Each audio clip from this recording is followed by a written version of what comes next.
സിമ്പിളാണ്, പക്ഷേ മാസാണേ. ഇത് ശരിക്കും ഒരു പേര് പോലെ തന്നെ ഡെസേർട്ട് സിൽക്ക് ബിരിയാണിയാണ്. നല്ല സിൽക്ക് പോലെ ഇരിക്കും ഇത് നമ്മൾ കഴിക്കുമ്പോൾ. ചോറ് നമ്മൾ കയ്യിൽ തൊടുമ്പം ശരിക്കും ഒരു സിൽക്കി ടെക്സ്ചറാണ്. ഉണ്ടാക്കാനോ ഭയങ്കര എളുപ്പം. സവോള ഒന്ന് ഫ്രൈ ചെയ്യാനുള്ള ടൈം മാത്രമേ ഇതിലെടുക്കുകയുള്ളൂ. അപ്പോൾ നമുക്ക് ആദ്യം നമ്മുടെ പാത്രം വെച്ചിട്ട് സവോള വറുക്കാനുള്ള ഓയിൽ ചേർത്ത് കൊടുക്കാം. കൂടെ കുറച്ച് ഒരു ടേബിൾ സ്പൂൺ നെയ്യും.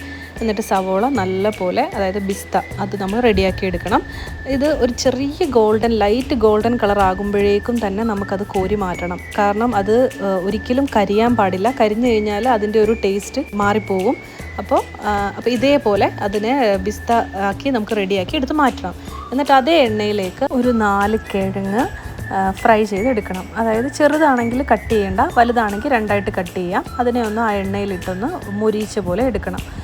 അതിനുശേഷം അതിലേക്ക് ഞാൻ 1 കിലോ ചിക്കനാണ് എടുത്തേക്കുന്നത്. ആ ചിക്കൻ നമുക്ക് ഇതേ എണ്ണയിലേക്ക് ചേർത്ത് കൊടുക്കാം.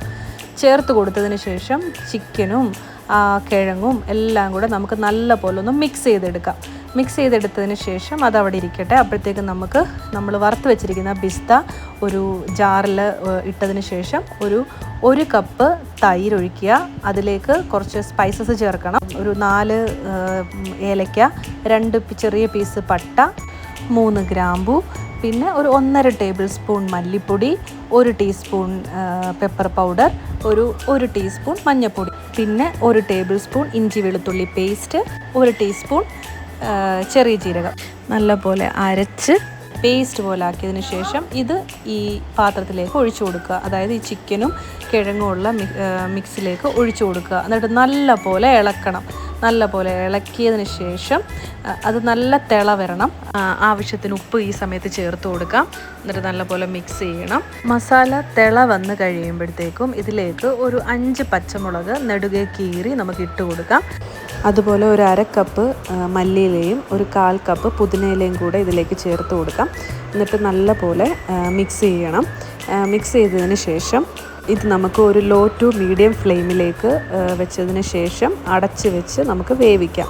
ഇപ്പോഴാണ് നമ്മൾ ശരിക്കും ഈ ചിക്കനും പൊട്ടറ്റോയും ഒക്കെ വേവിച്ചെടുക്കുന്നത്.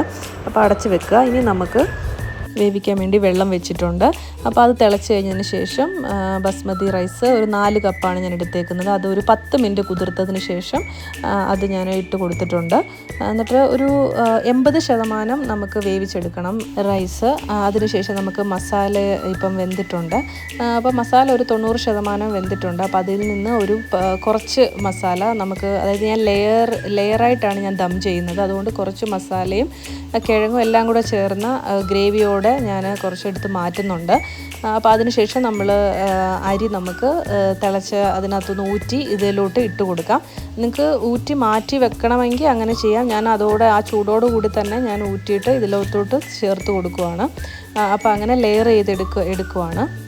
അതുപോലെ ഒരു കാര്യം പറയാൻ വിട്ടുപോയത്, അരി ഒരു കാരണവശാലും 10 മിനിറ്റ് കൂടുതൽ കുതിർക്കാൻ പാടില്ല. അത് പൊടിഞ്ഞു പോവും. 10 മിനിറ്റ് ആവശ്യമുള്ളൂ.